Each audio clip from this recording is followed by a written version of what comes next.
عليكم ورحمة الله. horta raaliga ahaada marka ugu horeysa waxay qalbi qaaday saddex walax oo meeshan ka dhacaya dhalinyarada heeganka gashay oo Soomaaliya inta isu keentay iyo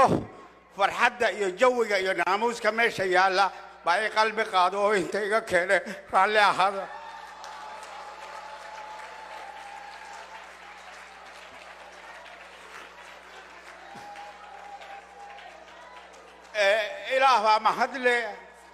إله ما هدله أو ما أنت الصوماليات كدلية هلية هجامية أو هليس يكجرن كسارة أو كان عدالة يشرف وحوينا قبتين وحورية سيدي فرماجو مدحوينا لوجو سودوية السعودي جواركتين سيدا السعودي لوجو سودوية مدحوينا فرماجو واركتين قد جيمبا سيدا الشرف كله وين وأمة الصوماليات لوجا موجية قروحة عيلة هاي فرماجو قروحة الصوماليات باللوجو سودوي سعودية شرف كيني وياات كنتين هنيت جبنا هالك كوضة قدم ككليتو أجرا وحويه فرماجو وحليمي وحبذا أو وناكسن وما أنت سيدا رنتا نكسي كوكو باديو وحجوجي دتكي مساكين تاها وقريها لغا سو ساري جري oo qorraxda ku dhiman jiray oo gaajo iyagoo qaba la soo saar jiray si dhiboon oo sharaf leh oo muujinaysa in shacabkiisu korsoon yahay Muhammad ugu soo degay oo gurigiisa u tagay ma jirin taas waxa weeye calaamad weyn oo muujinaysa farmaajo dariiq sax ah inuu qaaday waxaanu taaniyadeenaa ra'iisul wasaaraha uu doortay oo dhalinyarada ah oo ka soo shaqeeyay hay'ado badan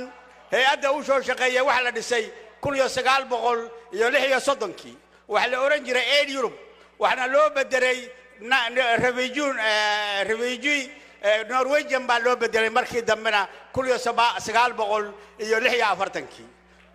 saa waxay ku muujinaysaa nin khibrad leh oo u qalma inuu hoggaanka qabto oo la shaqeeyo halyeyga Soomaaliyeed oo soo maray dariiqi Maxamed Cabdulla Xasan oo kale oo ummadda tan Soomaaliyeed u keenay indhafur iyo dariiq sanina barto waxaynu diraynaa markaa gobaadinayno ummadda Soomaaliyeed oo dhan iyo dibitaatiyashooda oo maanta ka badbaadiyay dadka inuu ku xeeran oo damcay inayna laqaan kuwa badda wasaqda ku shubaya kuwa kalluunkeena dhacaya kuwa caruurteena badda ku dhimanaysa ilaahay waxaanu baryeynaa kuwii badbaadiya inay noqdaanin ilaahay waxaanu ka baryeynaa kuwii cadaalad inuu ku xukumaa inay noqdaanin ilaahay waxaanu ka baryeynaa inaynu saanta la qaadno oo saantaas meel san ina geyso waxaan markaa aniga ka codsanayaa dhalinyarada halka ugu horeysa oo joogta inay ka tagaan qiil waqaal iyo qabiilkii iyo wixii iyo fadhi ku dirirkii oo u gudbaan sida soo socota inay ka shaqeeyaan hindisooyo dalka lagu horumariyo dalkeenu waa qali wuxuu leeyahay bad iyo beero iyo xoolo waxaan idin sheegayaa caawa sekada qura oo lagu qaado islaamka 3 bilyan way xoolaheena bay gaadhaysaa marka dad u baahanaya ma nihin